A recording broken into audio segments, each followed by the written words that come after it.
Hey guys, I'm going to show you the big 7 out of the Nasdaq and also AMD Advanced Micro Devices.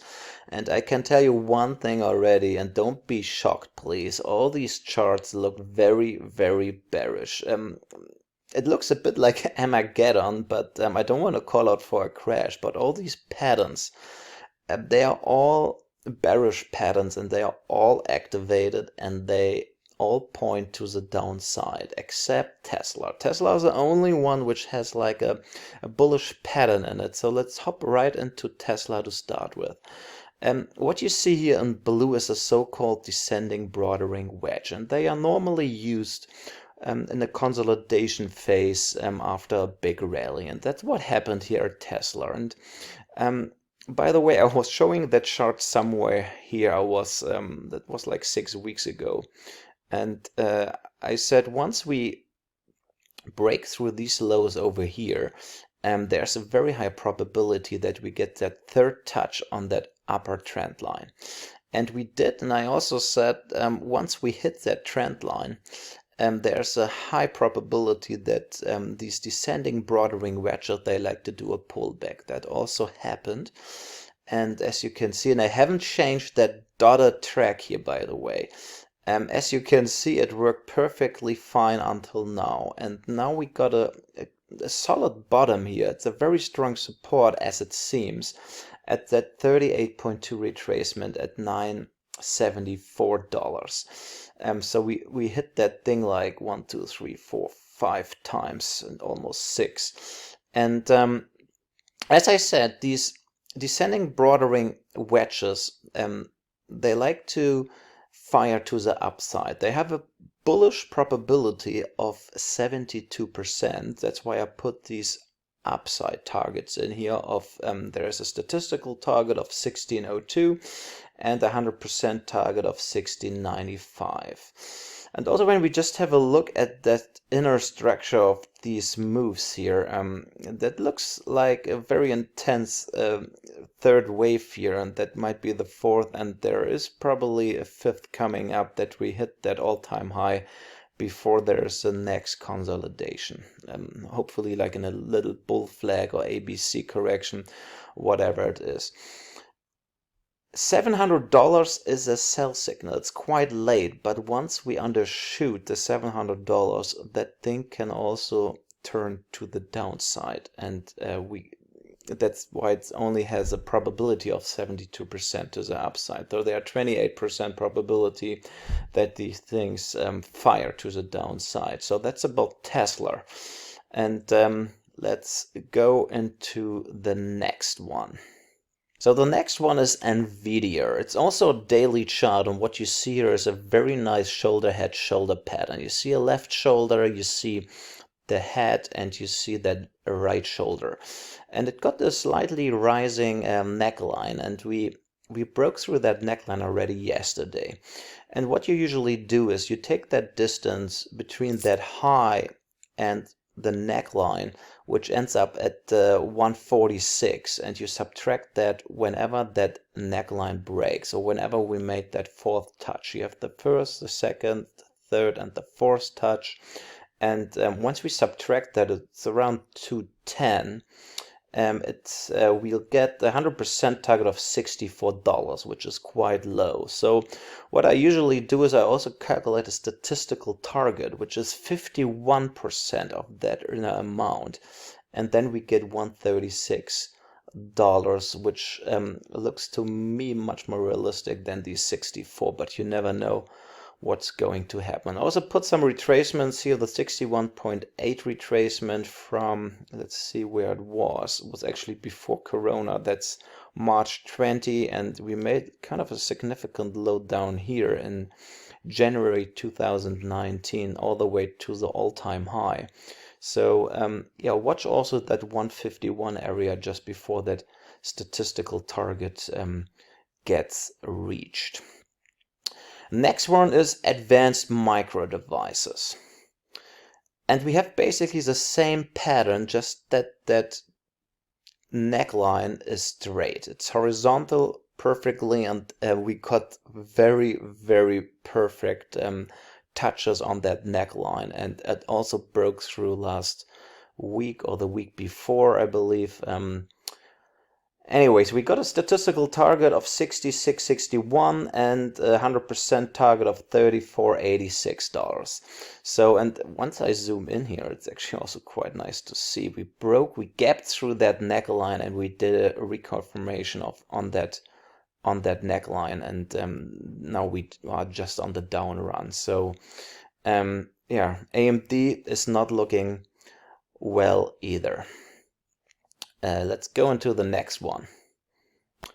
Alphabet. Daily chart. What you see here is a so-called Adam and Eve. It's very similar to a shoulder head shoulder formation, just that the left shoulder is missing. So you have a head and you have a right shoulder, and usually what you get is a very pointy mountain with a little hill on the right side. And the statistical target is basically the same as a shoulder head shoulder formation.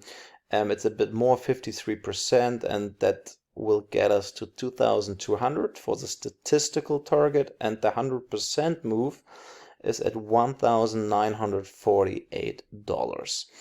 And once I zoom out here a little bit, you see that retracement I put from March 2020 to that all-time high, and the 38 and the 50% are in our target area of that Adam and Eve. So that's also would be a very nice target area, might be even deeper to that 61, we don't know yet. But that thing fired straight away today, so it's looking good that we all move all the way down here with Google.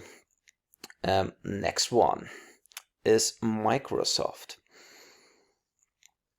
And this one is one of my favorites. I'm watching Microsoft for quite a while.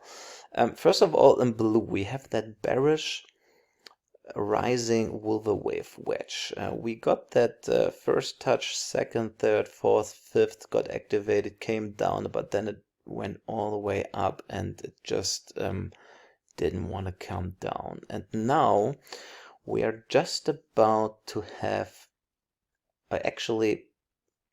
it is actually an activated shoulder head shoulder formation, because we have a left shoulder, we have a head which finished here, and we got already that right shoulder finished. Now what happened here, I can't really tell you. What I can tell you is that we have a slightly falling neckline, and I duplicate this when I put it on that high, and as long as we don't go through that dotted black line, that shoulder head shoulder pattern is active, and it remains active. And the statistical targets are 238.64 and 203.79 for the 100% move. And that's why I left that wedge in here, because that fits perfectly to that target line. And once you have a look on that target line, there's actually a really nice reconfirmation with that little spike here before we went down and up again. So Microsoft is quite interesting, so keep an eye on that as well, and also watch these retracement levels. I believe they're from Corona as well. Yes, from March 2020 to that all-time high, and they all in that retracement box. And remember, the statistical target is a minimum, and this amount here is not necessary. So once we hit that statistical target, there might be a turnaround. So just keep that in mind. So that's Microsoft. That's my second favorite chart now, Facebook or Meta platforms. It's the logarithmic scale you see here. It's quite a big chart. It's a weekly this time, and just to give you an orientation, that's July 2018, and I was showing that chart somewhere here like a month ago, 4 months ago, I think, and my headline was "Watch out." That thing can fire to the downside, and that's what happened. You see a so-called F flag. So what it is, you have a pole and you have a rising channel with it, and whenever that first channel, like when it breaks, and once you go through that low here, that's the first sell signal to reach the lowest point of that channel, which is over here.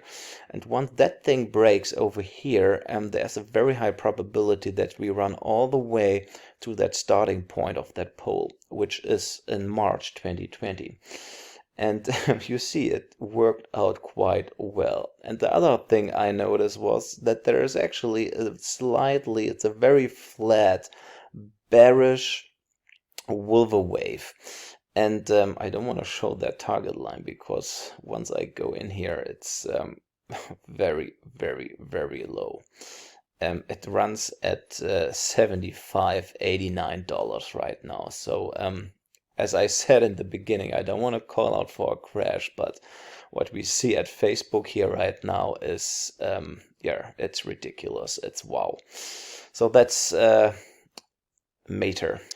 Next one is Amazon, and that's a very big chart. It's also weekly, and you see two bearish Wolver wave wedges in here. That really, really big one and that smaller one up here at the top.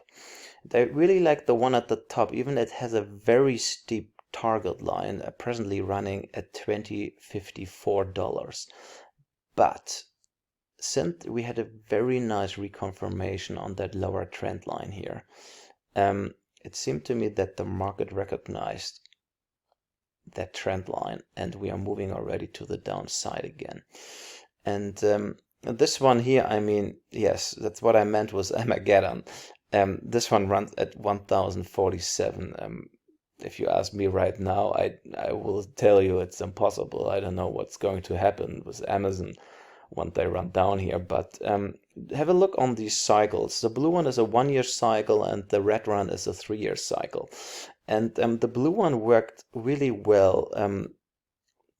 Also the years before, but we got that pandemic low quite well. We got that low from March 21 quite well, and now again we hit that low in March of this year, very accurate again, and the next low is going to be again in March 23. So as I said, it's a very big chart, and Amazon might turn into another bearish blue cycle because the last one we had was already bearish because that starting point is higher than that where that cycle finished, and that's always a sign. And usually, once we started off with a bearish cycle, they don't like to be by themselves. They like to do another one after the first bearish cycle started, even they are over a year long.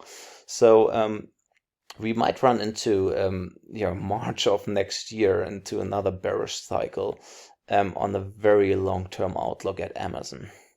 So last but not least is Apple. You have here, it's also a weekly chart. You have that really nice bearish Wolver wave wedge with its target line running presently at $105, and it's falling with time. But I want you to pay more attention on these blue 17-week cycles. They work quite well. They were here a bit off, but this year, end of last year, they came back into place, and they were quite accurate. So our next low is due somewhere in mid-May, and a bigger low should be somewhere. That's why the blue one and that big red one, that 64-week cycle, they all come together in September 2022.